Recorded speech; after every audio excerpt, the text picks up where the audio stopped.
Comment réussir à créer une entreprise prospère et durable? Comment réussir à bâtir une entreprise prospère et durable? Aujourd'hui, beaucoup veulent aller à l'entrepreneuriat, beaucoup veulent entreprendre, beaucoup veulent créer eux-mêmes leur propre activité, leur propre entreprise. Nous allons voir dans cette vidéo comment créer une entreprise prospère et durable. Tatiano Sunune, je suis un coach professionnel certifié d'Afrique, expert en entrepreneuriat et stratégie d'entreprise. Alors, nous allons voir dans cette vidéo comment créer une entreprise prospère et durable. L'entreprise, c'est un lieu de production de biens et de services en vue de satisfaire un besoin donné. Entreprendre alors, c'est prendre des initiatives dans les domaines donnés. Aujourd'hui, beaucoup de personnes veulent aller à l'entrepreneuriat. Beaucoup de personnes veulent quitter le fonctionnariat pour aller à l'entrepreneuriat. Beaucoup, mais qui n'ont même pas encore commencé le fonctionnariat, veulent directement aller à l'entrepreneuriat. Alors, quels sont les moyens, quels sont les outils, quelles sont les clés pouvant vous permettre de créer vous-même votre propre activité, de créer vous-même votre propre entreprise? D'abord, il faut savoir qu'une entreprise ne se limite pas au bâtiment. Non, une entreprise ne se limite pas au bâtiment. L'entreprise, c'est d'abord l'activité que vous faites. L'entreprise, c'est d'abord les services, les premiers services que vous offrez à la clientèle. L'entreprise n'est pas liée à un bâtiment, non. Et le succès d'une entreprise n'est pas lié au volume de capital que vous investissez dans votre activité. Le succès d'une entreprise ne dépend pas du capital investi dans cette entreprise-là, non. Le premier facteur qu'on va aborder dans la première partie, est les 3 piliers pour créer une entreprise prospère et durable. Le premier pilier, c'est quoi? La prise de conscience de sa propre valeur. Un entrepreneur, quelqu'un qui veut aller à l'entrepreneuriat, mais celle-là qui veut aller à l'entrepreneuriat et réussir pour pouvoir créer quand même une entreprise prospère et durable, la première des choses qu'il ou elle doit faire, c'est d'abord la prise de conscience de sa propre valeur. Quelles sont maintenant la prise de conscience de sa propre valeur? Autant que nous sommes dans la vie, nous disposons tous des potentiels, nous disposons tous des qualités, nous disposons tous des défauts. Alors, il va falloir que celui-là qui veut aller à l'entrepreneuriat puisse prendre conscience de sa propre valeur et puisse faire un bilan personnel de sa propre personnalité. Il faudrait qu'il puisse quand même aller à la découverte de soi pour savoir ses qualités, pour savoir son potentiel, pour savoir s'il a les démarches, s'il a les qualités pour entreprendre. La prise de conscience de sa propre valeur revient à faire un exercice, à faire un bilan personnel, à faire un bilan SWOT, c'est-à-dire les forces, analyser ses forces, analyser ses faiblesses, analyser les opportunités et les menaces qui planent dans votre secteur d'activité. Quelles sont les qualités que je dispose en tant qu'entrepreneur? Quels sont les potentiels, quelles sont les compétences que je dispose qui pourront concourir à mes qualités afin de réussir à créer mon entreprise, afin de réussir à bâtir une entreprise prospère et durable? Au nombre de ces qualités, par exemple, il faut de l'endurance. L'endurance physique. Est-ce que je peux tenir dans une activité qui va nécessiter une présence, qui va nécessiter à ce que je sois présent, par exemple de 7h jusqu'à 20h, ou bien de 7h par exemple jusqu'à 22h, si je n'ai pas cette force physique-là, je n'ai pas cette endurance physique de tenir, inutile de choisir un domaine d'activité qui nécessite une présence de 7h à 21h, une présence de 7h à 19h, inutile. Puisqu'on a dit tout à l'heure, avant de réussir à créer une entreprise prospère et durable, ce n'est pas forcément la quantité de l'argent, la quantité de capital, le volume du capital que vous avez investi, non. C'est d'abord la personnalité de l'entrepreneur, le charisme de l'entrepreneur. Donc, par rapport à ces charismes-là, quelles sont les qualités que je possède? Est-ce que j'ai la capacité de diriger une équipe de 5 personnes? Est-ce que j'ai la capacité managériale de conduire une équipe de 10 personnes? Est-ce que j'ai la capacité managériale de conduire une équipe de 50 personnes? Parce que si je n'ai pas cette capacité managériale de conduire une équipe, de manager une équipe pour un but donné, pour obtenir des résultats significatifs, pour obtenir des résultats extraordinaires, même si j'ai des milliards, même si j'ai des centaines de millions, inutile d'investir dans un secteur d'activité qui va nécessiter à ce que j'embauche 5 personnes, à ce que j'embauche 10 personnes, à ce que j'embauche une vingtaine de personnes. Or, moi-même intrinsèquement, je n'ai pas ce potentiel-là, je n'ai pas cette capacité de conduire une équipe de 5, de 7, de 20 personnes. C'est vrai, vous pouvez embaucher quelqu'un pour le faire, mais le succès d'une entreprise, c'est d'abord l'entrepreneur lui-même. quelle est sa capacité, quelle est votre capacité à conduire vos affaires, quelle est votre capacité à conduire votre business, quelle est votre capacité à résister aux difficultés que vous trouvez dans votre secteur d'activité. Au nom des faiblesses, il faudrait que vous analysiez cela parce qu'il y a une chose que vous devez savoir. Votre projection, cet exercice que vous allez faire, ce bilan personnel que vous allez faire n'est que le miroir de vous-même. Parce que vous ne pouvez pas vous mentir à vous-même. Vous savez bien vos faiblesses, vous savez bien vos qualités, vous savez bien les opportunités que vous avez, vous savez bien les menaces qui peuvent planer dans votre secteur d'activité. Au nom de faiblesse, par exemple, si vous n'avez pas une compétence donnée, vous n'avez pas une connaissance précise dans un domaine d'activité, ça peut être une faiblesse pour vous. Alors, avoir de faiblesse ne voudra pas dire que c'est une fin en soi. Non, au contraire, la prise de conscience de sa faiblesse constitue alors une force pour soi-même, une force pour cet entrepreneur-là, une force pour cette dernière qui veut aller à l'entrepreneuriat, qui veut quitter le fonctionnariat pour aller à l'entrepreneuriat. La prise de conscience de sa valeur. Il faut prendre conscience de ses faiblesses. La prise de conscience de ses faiblesse constitue alors une force pour nous. Puisque si quelqu'un prend conscience de ses faiblesses, ça l'amène à travailler pour compenser cela. Ça l'amène à travailler pour surmonter cela. Alors, c'est important de prendre conscience de votre faiblesse. Et notamment, par exemple, comme faiblesse, si vous n'avez pas la capacité de résistance physique, vous n'avez pas la capacité de réflexion rapide, vous n'avez pas la capacité de résister à la concurrence, ça peut être de faiblesse pour vous. Vous n'avez pas la capacité d'être proactif. Parce que l'entrepreneuriat, être entrepreneur pour réussir aussi, il faut être aussi proactif. Proactif, la proactivité vous amène à anticiper. Votre capacité à anticiper sur un certain nombre de choses. Votre capacité à planifier. Votre capacité à contourner même la concurrence. Votre capacité à créer un business model qui peut répondre à votre personnalité. Si vous prenez conscience de votre faiblesse et que vous listez vos faiblesses, en listant vos faiblesses, ça vous permettra de les compenser. Ça vous permettra de savoir ce qui vous manque pour compenser ces faiblesses-là, afin de forger votre capacité entrepreneuriale, afin de forger votre leadership, afin d'attirer vers vous le succès, afin de créer un aura charismatique pouvant vous permettre de réussir votre carrière en entrepreneuriat. Et l'autre bilan consiste à faire quoi? Quelles sont les opportunités que vous avez? Parce qu'il y a une chose, j'ai dit tout à l'heure que ce n'est pas forcément la quantité d'argent que vous investissez qui peut déterminer le succès de votre entreprise, non.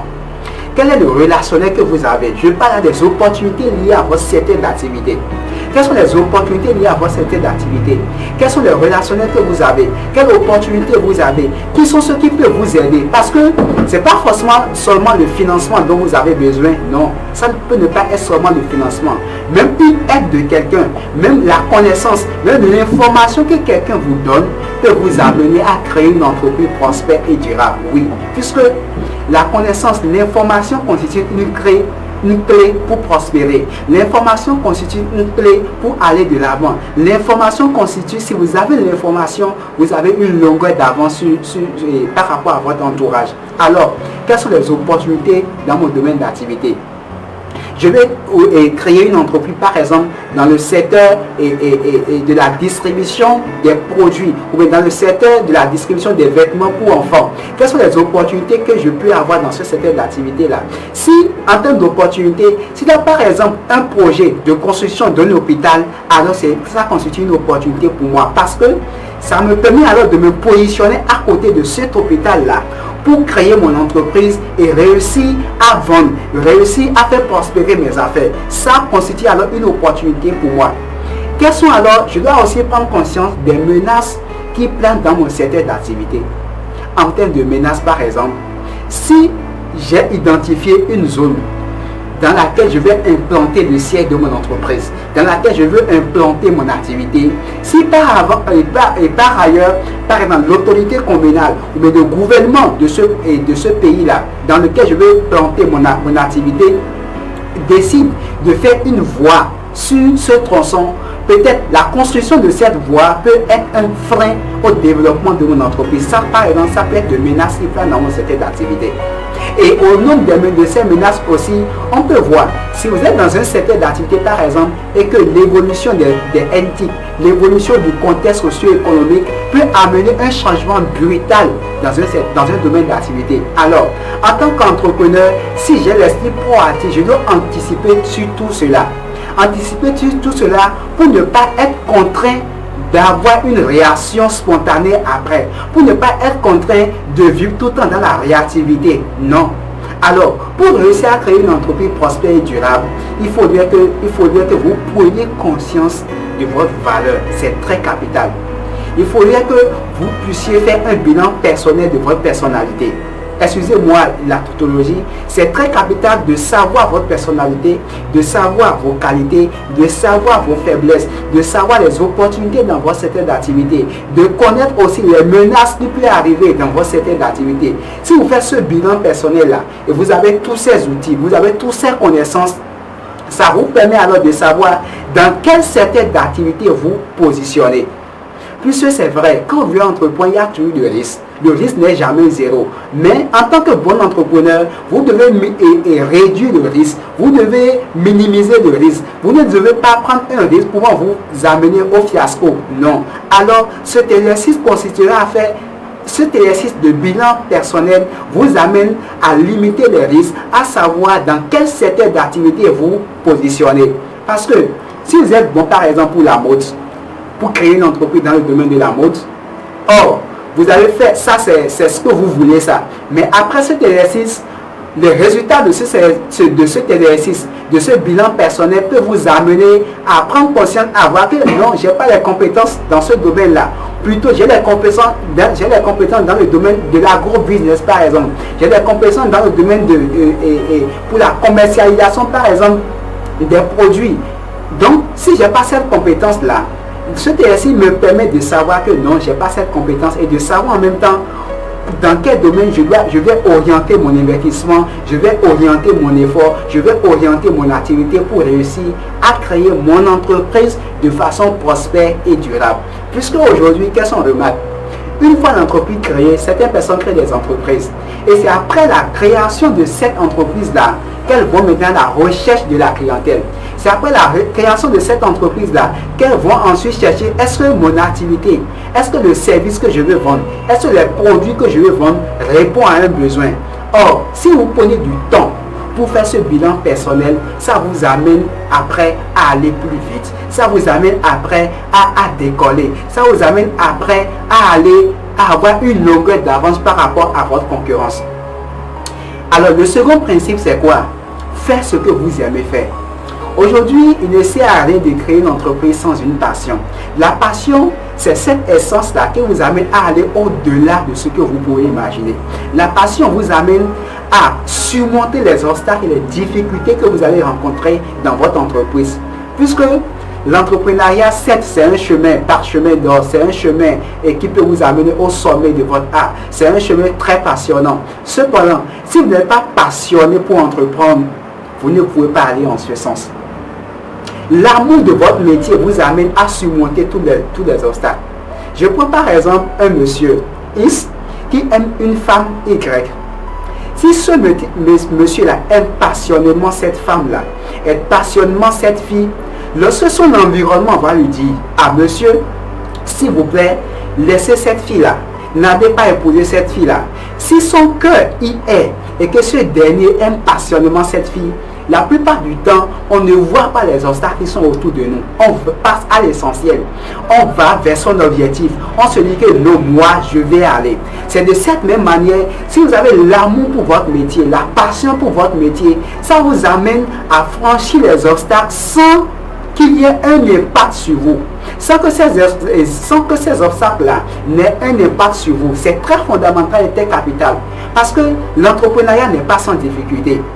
Et entreprendre, ça prend toute une vie, ça prend toute une carrière. C'est pas juste un job, c'est pas juste un boulot que vous aurez juste pour un temps, c'est pas juste un secteur que vous allez embrasser pour 6 mois, pour 2 ans, pour 5 ans. Non, ça peut prendre toute une vie.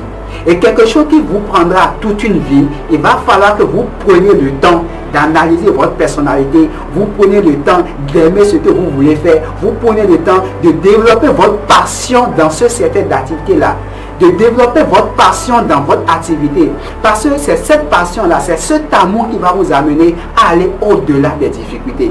Lorsque d'autres vont rencontrer des difficultés dans leur secteur d'activité et ils vont se retourner, ils vont se décourager. Cet amour que vous avez pour votre activité vous amène à transcender ces difficultés-là, vous amène à transcender les obstacles que vous allez rencontrer sur votre chemin, vous amène à surpasser tout.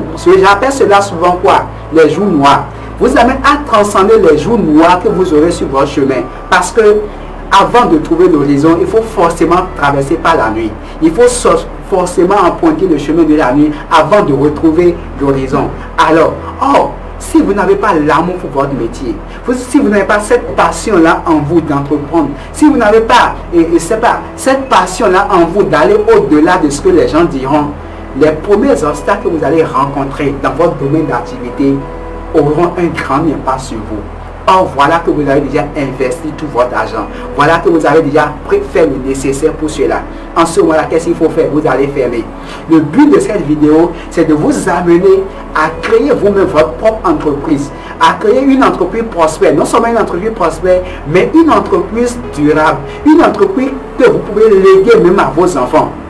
Pour pouvoir créer une entreprise que vous pouvez léguer même à vos enfants, à l'instar par exemple des Coca-Cola, à l'instar par exemple des entreprises multinationales, notamment et des Pepsi, qui ont été créées il y a déjà une centaine d'années, mais qui vivent toujours encore aujourd'hui. Comment est-ce que nous pouvons, comment est-ce que vous pouvez réussir aujourd'hui à créer ces genres d'entreprises-là? Ce n'est qu'en prenant conscience de votre propre valeur, ce n'est qu'en développant l'amour, une passion pour votre activité, ce n'est qu'en sachant que, oui, pour emprunter ce chemin-là, ça me prendra toute une vie. C'est une carrière professionnelle. Alors, ça vous amène donc à être patient, à développer de la patience, à aller progressivement, à aller d'objectif en objectif, à aller d'étape en étape, à aller de challenge en challenge. Et cette expérience, ce chemin-là entrepreneurial, ce chemin de développement entrepreneurial, ce chemin de croissance entrepreneuriale que vous êtes en train d'emprunter va vous amener à forger une expérience globale et une maîtrise dans votre secteur d'activité. Oui, une maîtrise dans votre secteur d'activité. Et vous allez devenir inconsciemment même expert dans ce que vous faites. Parce que vous maîtrisez déjà tous les rouages liés à votre secteur d'activité. Et le troisième principe, pour finir cette première partie, c'est quoi? J'ai dit, premièrement, la prise de conscience de sa propre valeur à travers la faisabilité d'un bilan personnel pour comprendre ses forces, pour comprendre ses faiblesses, pour connaître les potentiels que vous avez, les opportunités, les faiblesses que vous avez dans votre secteur d'activité. Et secondo, maintenant, aimer ce que vous voulez faire. Donc cela vous amène alors à développer la passion pour votre activité. Et tertio, pour finir, aimez ce que vous voulez faire, mais faites-le avec une certaine innovation. Faites-le avec une certaine différenciation. Faites-le en apportant une touche particulière dans votre secteur d'activité. C'est cette touche particulière-là, chers amis, chers entrepreneurs, chers futurs entrepreneurs ou entrepreneurs confirmés qui veulent encore aller au développement, qui veulent encore aller au-delà de leur entreprise. C'est cette touche particulière-là qui va vous différencier de la concurrence. Parce que si vous êtes dans un secteur d'activité dans lequel il y a plusieurs personnes, votre particularité, votre singularité, votre innovation va créer une certaine différence par rapport à votre concurrence. Et c'est cette valeur ajoutée que vous apportez dans votre secteur d'activité qui fera que le client viendra vers vous en voyant bien sûr la concurrence à côté de vous. Il n'ira pas vers les concurrents, tout simplement parce que vous avez réussi à créer un business model qui répond à votre personnalité, un business model qui vous différencie de la concurrence, un business model qui fera de vous, qui va créer une certaine différenciation, une certaine innovation. Parce que si vous êtes dans un inutile, ce n'est pas parce que celui qui est à côté de vous, ou bien l'entreprise qui a, votre concurrent, a une manière de recevoir ses clients, a une manière de traiter ses clients. Ce n'est pas une obligation de faire copier-coller, de recopier la méthodologie, les démarches, les savoir-faire de cette entreprise-là, de transposer cela dans votre entreprise. Non. Vous devez analyser, prendre du recul, savoir qu'est-ce que je dois ajouter, qu'est-ce que je dois apporter en termes de plus-value, qu'est-ce que je dois apporter pour attirer les clients, pour créer une certaine différence par rapport à mes concurrents, pour créer une certaine singularité dans mon secteur d'activité, pour créer cette innovation dans mon domaine d'activité. C'est très capital de créer une activité et d'apporter sa touche particulière. C'est ça qui vous différenciera. Quand vous êtes père, par exemple, ou bien vous êtes mère, et vous un jour vous rentrez de boulot. Après avoir rentré de boulot, vous voyez dans votre chambre, vous voyez dans votre appartement un verre qui est cassé. Et ce verre-là, vous pouvez savoir quel enfant peut casser ce verre-là. Parce qu'en tant que père, vous savez déjà le comportement de vos enfants. Vous savez comment chaque enfant peut réagir. Donc automatiquement, quand vous rentrez, approximativement, c'est-à-dire au moins à 99%, vous pouvez savoir quel enfant a cassé ce verre-là. Pourquoi? Tout simplement parce que vous savez les comportements de chaque enfant. Tout simplement parce que vous savez ce que tel enfant peut faire, ce que tel autre enfant peut ne pas faire. Donc c'est cela alors qu'il faut transposer maintenant dans votre business, dans votre entreprise, pour créer cette différenciation, pour créer cette innovation dans votre secteur d'activité. C'est très capital. Alors, dans cette première partie, nous avons développé encore tout à l'heure les 3 piliers pour créer une entreprise prospère et durable. Primo, la prise de conscience de sa propre valeur. Secondo, aimer ce que vous voulez faire, puisque l'entrepreneuriat, ce n'est pas juste pour un temps. Ce n'est pas un job, ça prend toute une vie. Donc il faudrait que vous aimiez ce que vous voulez faire. Cet amour que vous avez pour votre activité va vous amener à transcender, à contrôler, à aller au-delà des difficultés pour réussir votre entreprise. Et question pour finir, il faut créer dans votre manière de faire, créer une certaine singularité, apporter une innovation, apporter votre touche particulière à ce que vous voulez faire comme activité. C'est très fondamental de respecter ces 3 principes-là avant de bâtir et pour pouvoir quand même bâtir une entreprise prospère et durable. Oui, on peut entreprendre. Vous pouvez réussir à entreprendre. Vous pouvez quitter par exemple votre boulot et décider un jour d'entreprendre. Si vous mettez en application ces 3 principes-là, ces 3 principes que nous avons développés dans cette première partie pour cette vidéo, qu'est comment bâtir une entreprise prospère et durable.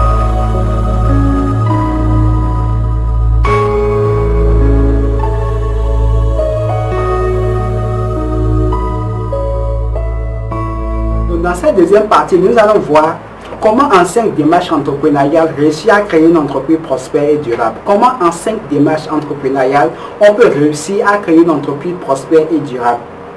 La première démarche consiste à faire quoi? À partir d'un constat. Oui, partir d'un constat. Partir d'un constat vous amène à identifier le besoin existant. Et ça vous amène à apporter maintenant les moyens, les ressources nécessaires pour satisfaire ce besoin-là. Puisque la création d'une entreprise, on ne crée pas une entreprise et après on cherche les besoins à satisfaire. Non, on crée une entreprise dans le but de satisfaire un besoin donné. Donc, si vous êtes dans cette première démarche-là, vous partez d'un constat, ça vous amène à identifier le problème qui existe. Ça vous amène à identifier le problème dans votre environnement immédiat afin d'apporter une solution à ce problème-là. Ce n'est qu'en apportant une solution à un problème que vous pouvez réussir à créer une activité. Vous pouvez réussir à avoir une idée d'entreprise. Vous pouvez réussir à avoir un projet d'entreprise. Donc, cette première démarche est très fondamentale, le fait de partir d'un constat. La deuxième démarche consiste à faire quoi? À évaluer les résistances, à évaluer les obstacles. Le fait d'évaluer les résistances, le fait d'évaluer les obstacles, c'est un moyen pouvant vous permettre de les surmonter. C'est un moyen qui peut vous permettre automatiquement d'avoir la maîtrise et le contrôle des résistances, d'avoir le contrôle des obstacles que vous pouvez trouver sur votre chemin. Plus en entrepreneuriat, vous ne pouvez pas entreprendre sans rencontrer des difficultés. Vous ne pouvez pas aller au succès sans rencontrer des difficultés. Vous ne pouvez pas aller au-delà des performances, au-delà de la créativité, au-delà de ce qui existe sans avoir rencontré des obstacles, sans avoir eu quand même des résistances sur votre chemin. Les gens vous diront que non, il ne faut pas entreprendre, il ne faut pas aller dans tel secteur d'activité. Telle personne avait déjà réussi, telle personne avait déjà commencé et a échoué, etc., etc. L'entrepreneuriat, ça prend toute une vie. Donc il faut prendre le temps pour évaluer ces résistances-là et savoir ces résistances pour anticiper au fur et à mesure que vous allez rencontrer ces résistances afin d'apporter des solutions. Cela, ça forge votre personnalité entrepreneuriale, ça forge votre leadership entrepreneurial, ça forge votre capacité et à surmonter les obstacles, à aller au-delà, à résister aux changements, à résister aux difficultés liées à votre secteur d'activité. Et la troisième démarche consiste à faire quoi? Cette troisième démarche consiste à évoluer dans un réseau professionnel d'entrepreneurs. Ce n'est pas parce que je suis entrepreneur solo, je suis entrepreneur, je suis dans mon propre domaine d'activité que je vais vivre en autarcie. Non.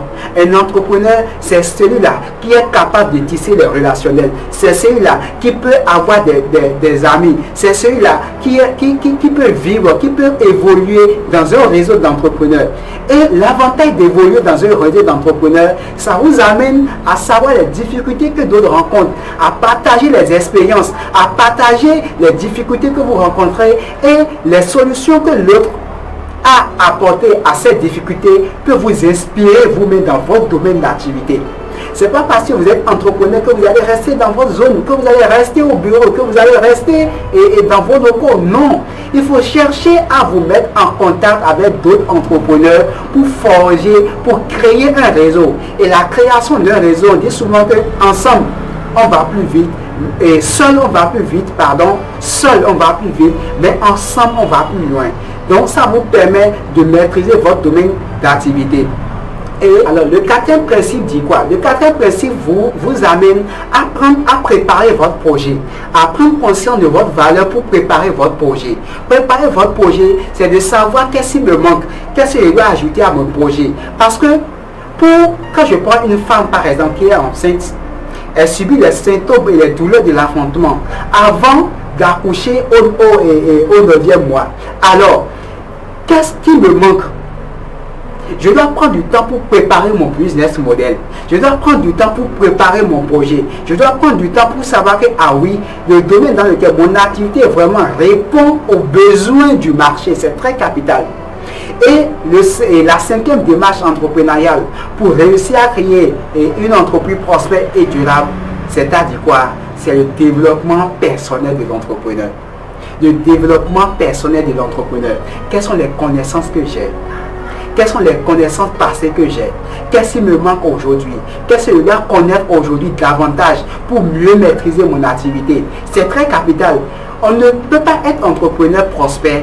On ne peut pas aspirer à la prospérité entrepreneuriale, à la croissance entrepreneuriale, au développement de son entreprise sans faire de recherche personnelle.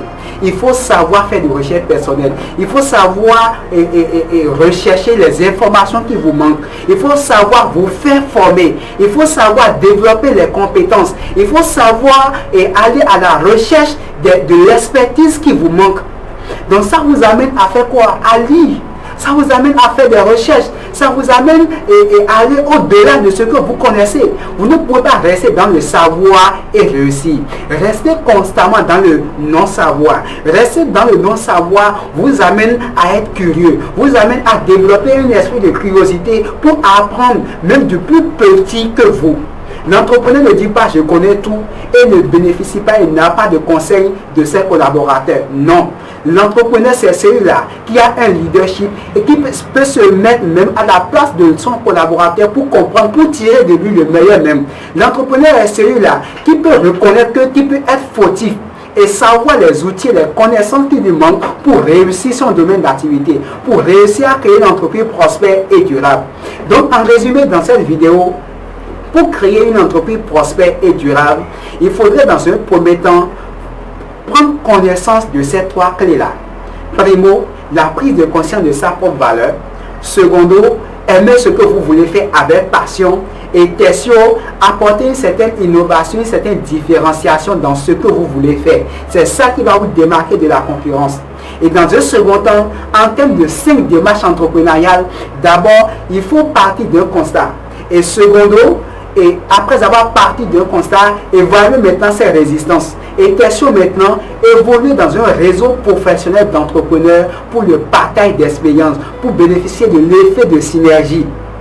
Et maintenant, quatrièmement, il faudrait donc outre le fait que vous évoluez dans un réseau professionnel d'entrepreneurs, il faudrait que vous préparez votre business. Il faudrait que vous preniez conscience de votre valeur pour savoir quel est le modèle d'activité que je dois rendre opérationnel. Quelle est l'activité, quel est ce service-là que je veux vendre pour gagner de l'argent. Et pour finir maintenant, le fait que vous savez déjà que vous devez évoluer dans un réseau d'entrepreneurs, il va falloir pour finir maintenant rechercher votre propre développement personnel, rechercher les connaissances qui vous manquent, rechercher les outils qui vous manquent. Donc voilà de façon globale, de façon résumée, comment faire pour créer une entreprise prospère et durable. Oui, vous pouvez créer une entreprise prospère et durable. Vous pouvez quitter le fonctionnariat et réussir à créer une entreprise prospère et durable. Vous pouvez vous lancer en entrepreneuriat et réussir à créer une entreprise prospère et durable. Il suffira juste de vous approprier ces connaissances-là, de vous approprier ces outils que nous venons de développer dans cette vidéo pour pouvoir quand même réussir à bâtir un business plan, un business model, une activité qui sera centrée sur vos propres valeurs.